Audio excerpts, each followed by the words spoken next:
there's actually a better rap version of that.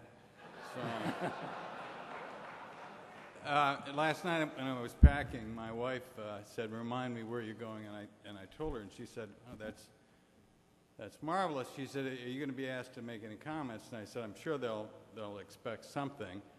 And she said, "What are you going to say?" And so I threw out some idea. I forgot what it was. She said, "Won't work, it's boring." So I threw out another idea, and she says, "No, it won't work either. It makes you look like an egotistical jerk." So I threw out about 4 more, and they all bombed.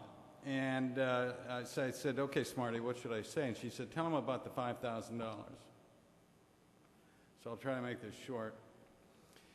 When I was an undergraduate at MIT, among other things, I helped get bands in for our recreation of the school. And we had a hall that was smaller than this room, ceilings lower. We typically have 1,000 people, no seating. Everybody stood and danced. And up front, and I brought in myself, Chuck Berry, James Brown. James Brown, I got him to autograph a picture of himself. Our cook at the time was about this big. I gave her an autographed picture of James Brown, and she gave me this hug. I thought it broke 3 of my ribs. I brought in the Beach Boys one time, somebody else did a second time, and I gave up because we only had a budget of $5,000. Now, this is so out of touch with the stadiums of today, but imagine a room like this, a band up here, the Beach Boys, and you could stand 10 feet away and look at them and dance. Well, and we could do that for $5,000 or less. Well, a band that I wanted so much, they wouldn't negotiate down lower than $10,000. So with a $5,000 gap, I folded my cards. I didn't do anything to push, to try to get creative, to get money from other sources. I just folded my cards. And as a result, we did not have, during my senior year, in a little group like this, on stage, the Rolling Stones.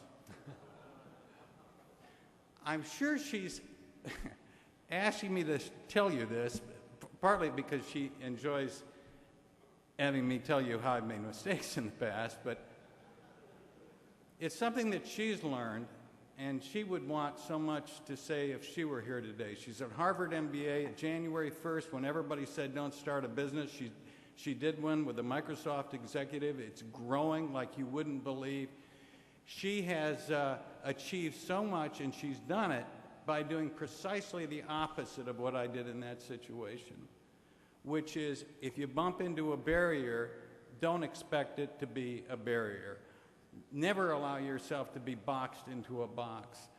If somebody else says, no, we're out of money, don't accept it. If somebody else says, no, you can't go over in that direction, if it's important to do, don't believe them.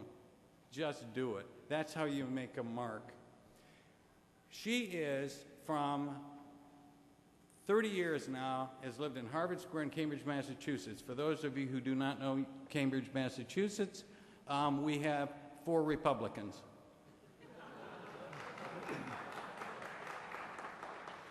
Now, this is the world she's been in, and so she asked me a little bit about, now tell me a little bit more about this group I've heard.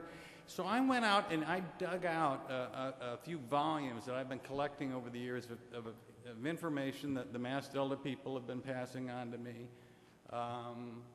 about the achievements, about what this group of people and many other people associated with this organization have done for scholarship, for helping to grow people into not just good students or giving them college degrees, but better and better and better human beings, for trying hard to not just push somebody into the job market, but to help them to become a leader who might do something for the 21st century, for this country and for the world.